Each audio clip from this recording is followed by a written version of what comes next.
Namaskar and welcome to Study IQ. I am your friend Rahul Saigaonkar. The agenda for today's discussion is connected to Kachativu Island, a tiny island between India and Sri Lanka, which had been a bone of contention between the two nations for a very long time. Despite multiple agreements for resolution of the problem, even till today, Kachativu and issues around it plague relations between India and Sri Lanka. And very recently, Tamil Nadu Chief Minister M.K. Stalin has called for retrieval of Kachativu Island from Sri Lanka, which has cropped up this issue again. In this video lecture, we'll try to understand the history of Kachativu comprehensively, how things have evolved, and why we are looking at more and more problems in the last decade or so. At the end of the discussion, we'll also talk about what can we expect in future. That is going to be the complete agenda of our discussion. It's a very important interaction from UPSC civil services perspective because it can be connected with multiple themes. It's very important from international relations perspective, very important from geography perspective, and even from polity point of view, because this can be connected with center-state relation. Friction can increase between center and state of Tamil Nadu because of this Kachativu issue. So keep your eyes and ears open for any development connected to this.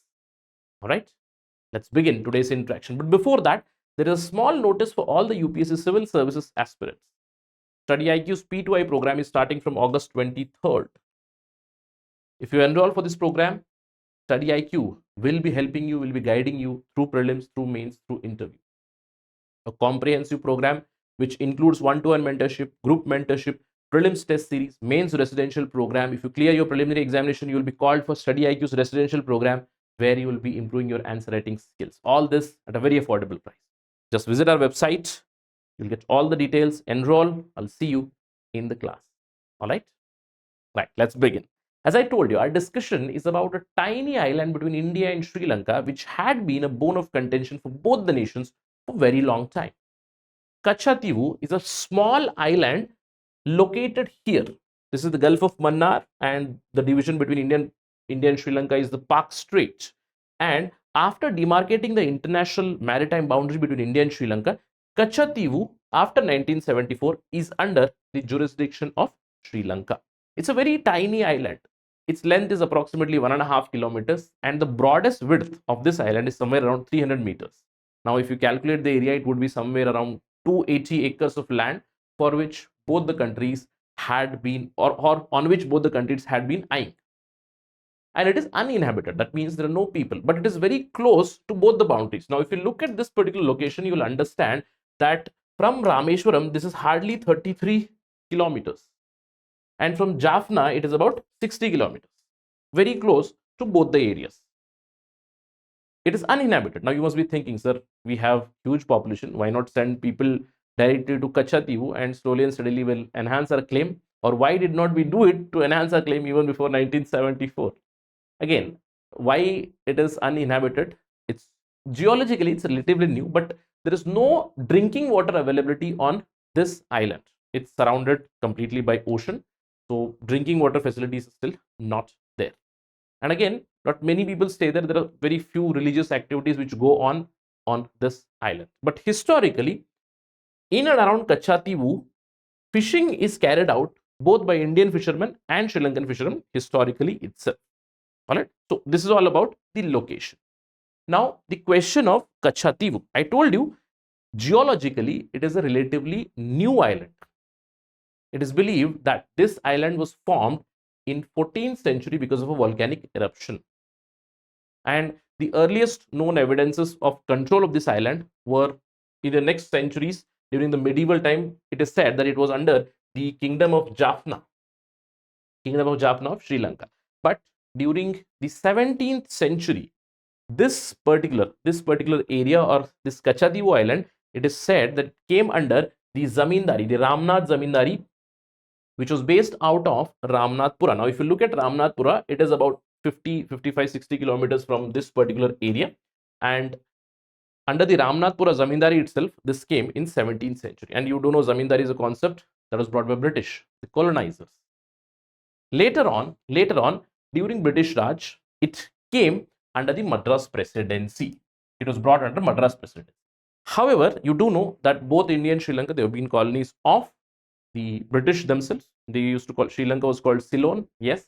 So that was also colony. India was also colony. So both of them, they started to stake claim over Kachativu. And in 1921, both the British administration from India, British administration from Sri Lanka, both of them started to claim Kachativu. Now, Sri Lanka claimed that Kachativu was a ground which was under the Portuguese control from 1505 to 1658. They exercised the jurisdiction, and later on it was transferred to the Ceylon administration, that is Sri Lankan administration. But the British administration from Indian side, they had a contention that it was under the Raja of Ramnath or Ramnathpura basically, and that's why we have a claim over Kachativu. The issue was not resolved during the British times. A survey was conducted by British administration itself, and that survey basically from the Sri Lankan side, it was put with them. The surveys marked Kachativu in Sri Lanka, but there was a challenge from the Indian administration, the Indian British side, who claimed that the ownership of Kachativu is with us. And this legacy continued even after independence. So from 1921, there was an issue between India and Sri Lanka, first during the British time, later on after the independence as well. And if you look at this particular area, you do understand that this side, there are Tamil speaking from Tamil Nadu, and in the northern Sri Lankan part also, you will find Sri Lankan people speaking Tamil. Now, these are also Tamil speakers itself. And that is why it leads to more and more complications. So what happened from 1921 till 1974? There was no solution. Finally, the Indira Gandhi government in 1974 decided that let's end this issue between India and Sri Lanka. From both the sides, from India, Indira Gandhi was there. From the Sri Lankan side, S.R. Bandaran, and they signed an agreement, Indo-Sri Lankan Maritime Agreement, where the boundary was demarcated for the historic waters from Park Strait till the Adams Bridge. And in the joint statement, they highlighted that we have created the boundary between both the nations based on international principles, based on our historical understanding as well. And this would be the boundary. So international boundary was drawn. This was the boundary between India and Sri Lanka now. Now, this is Ramnathpuram. That is the Ramnath Zamindari under which Kachativu came before. But now, in 1974, Kachativu now belonged with Sri Lanka. And I told you it's uninhabited. There is only one church. There is St. Anthony's Church there, and every year St. Anthony's festivities go on there. And from both the sides, people from both the sides, they visit. So in 1974 agreement, both the countries first of all demarcated the maritime line between them, and they also created certain rules and regulations allowing activities especially for Indian fishermen. Now they said Indian fishermen can venture into waters in and around Kachativu. They can also go to the island for resting and net drying. And Indian people can annually visit St. Anthony's Festival without any need of visa. So if one wants to visit the Kachativu Island, St. Anthony's, for the St. Anthony's Festival, just take your ID, you can go there, right? Then no fishing can be carried out in the exclusive economic zone of Sri Lanka. Now, this was agreed in 1974 agreement. That means fishermen basically can take rest in Kachativu. That was the understanding. However, 2 years later, in 1976, another supplementary agreement was signed between both, and this time it was rather vague. It was simply mentioned each party shall respect rights of navigation through its territorial sea and exclusive economic zones. That means one is not going to interfere with another. And this agreement, the date is 1976, and you do know this was a time period of emergency. So according to this agreement, basically what it means is it barred either country. It barred Indian fishermen venturing into Sri Lankan waters, Sri Lankan fishermen venturing into Indian waters. Nobody is going to interfere among each other's waters or each other's exclusive economic zones. But the big problem was it was vague. It did not resolve the issue of Kachativu and fishing rights. Why? Because in and around Kachativu, there was already a degree of uncertainty, and Indian fishermen traditionally itself, right from many years or many centuries, I can say, they used to venture out near Kachativu, go for fishing and come back. These two agreements basically barred it. But the issue remained. Although you must be thinking, sir, in 1976, if such agreement was done or brought, was the Tamil Nadu government, state government, its inputs were sought? No. Was there any opposition? Yes. Many people raised their voice against 1974 agreement itself before emergency, because during emergency, if you say anything, you'd go to jail. So before the emergency, many people raised their voice. For instance, in 1974 itself, former Prime Minister of India, Atal Bihari Vajpayee, he raised his voice. He said that the decision to transfer the islet of Kachativu, it was taken behind the back of the people, and Parliament was not informed about that. Agreement was signed, and later on, those agreements were laid before the Parliament. Now you must be thinking, sir, then there should have been some sort of big hue and cry in 1970s, 1980s itself. Nothing like that happened. You know why?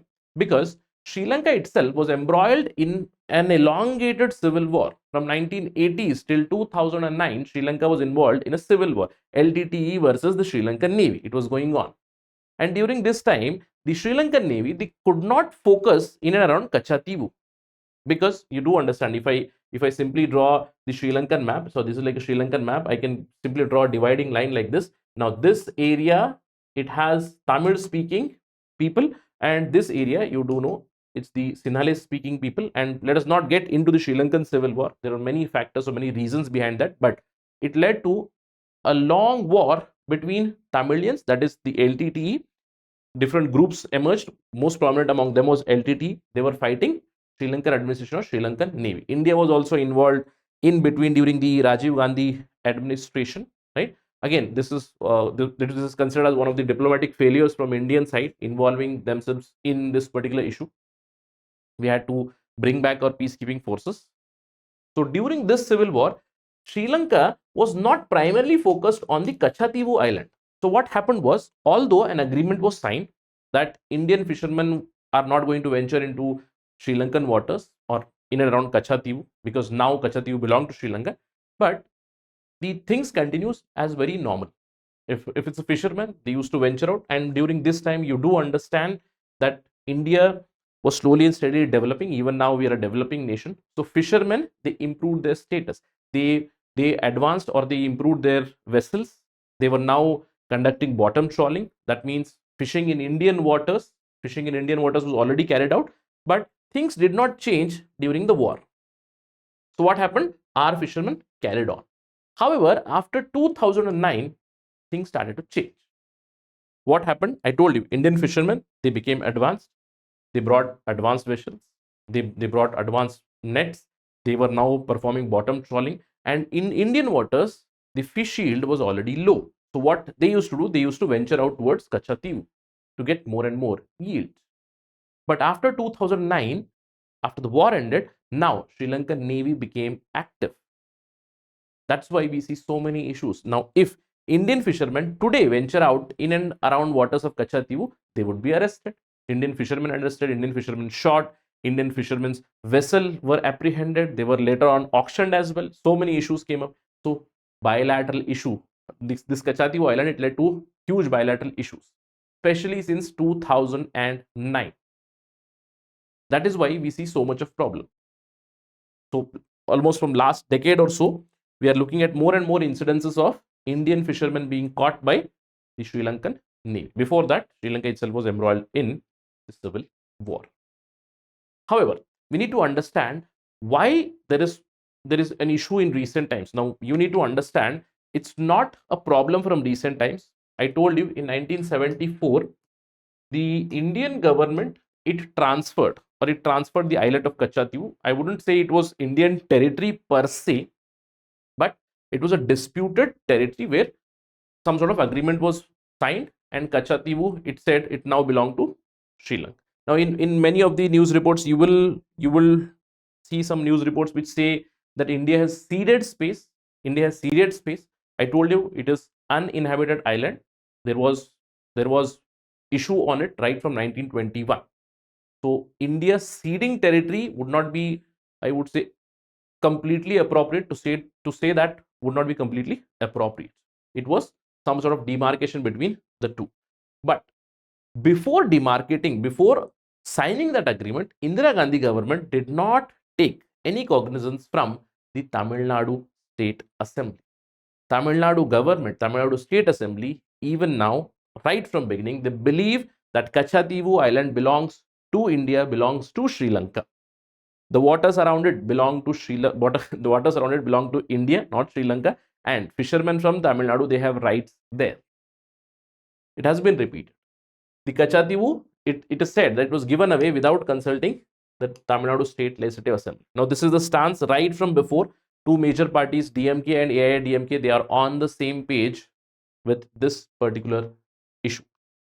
Now, if you look at some of the developments that have taken place, in 1991 itself, Tamil Nadu Assembly had adopted a resolution that India should retrieve Kachativu Island back.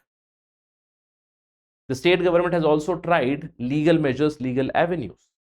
In 2008, Tamil Nadu government filed a petition in the Apex Court, in the Supreme Court, saying Kachativu could not be ceded to another country without constitutional amendment. A few years later, when the government changed, the AIADMK government came and Chief Minister was J. Jayalalitha. In 2011, again, Tamil Nadu government under her chief ministership, they filed a petition in Supreme Court that the declarations or the agreements that were signed between India and Sri Lanka in 1974 and 1976, they would be void. They must be held unconstitutional. Now, one of the ideas in this argument, or one of the arguments that was given by the petitioners here, was that of the reference Berubari Union case. Now, you must know the judgment of Berubari Union case, it clearly highlights that any land or any area from India cannot be ceded to any other country without constitutional amendments. There has to be a constitutional amendment act if India is ceding ground, if India is ceding land to some other country. Example being Berubari Union. In 2015 also, we saw land boundary agreements, so a constitutional amendment was made. But in this particular case, the central government stance is very clear. The state government, it argues we were not asked first, then we want it back. The central government, it simply says we have not ceded any land. Central government's argument in that particular petition, the Attorney General clearly said no territory belonging to India was ceded. No territory or no area was relinquished. We never had control over that. What we did was we simply demarcated the boundary. So nothing was ceded. There was no need of constitutional amendment. 1974 agreement, 1976 agreement, they have been put forward into the parliament as well. Even now, everybody thought the NDA government, when it comes, it might be a little strong with respect to Kachativu issue. Again, recently Prime Minister of India also mentioned the Kachativu issue during the no confidence motion discussion. You must have heard about that. But the NDA government also, it is maintaining the same stance that the Kachativu Island, according to 1974 agreement, it belongs to Sri Lanka and the boundary line has been demarcated. Moreover, the entire matter is sub judice. That means it is pending before the Supreme Court. In one of the RTIs to the central government, the reply was clear. They enunciated Kachativu Island lies on Sri Lankan side of Indo-Sri Lankan International Maritime Boundary Line. It was delineated in 1974 agreement. These agreements were laid before the parliament, and there have been many other matters connected to this pending in the Apex Court. You can see here writ petitions which have been filed in 2008 and 2013. Later on, they are still pending with the Apex Court. And now the issue has again been cropped up. As I told you, DMK Chief Minister, Tamil Nadu Chief Minister who belongs to DMK party, the Dravida Munnetra Kadagam, MK Stalin, he last month wrote to Prime Minister Narendra Modi raising the issue of Kachativu Island and how Tamil Nadu fishermen are being detained by Sri Lankan Navy. And very recently, he made a scathing remark regarding the central government. He said the government led by PM Modi is weak. Tamil Nadu CM on attacks on fishermen by the Sri Lankan Navy. So this is bound to be in news and it is bound to become a bigger issue for the upcoming polls as well.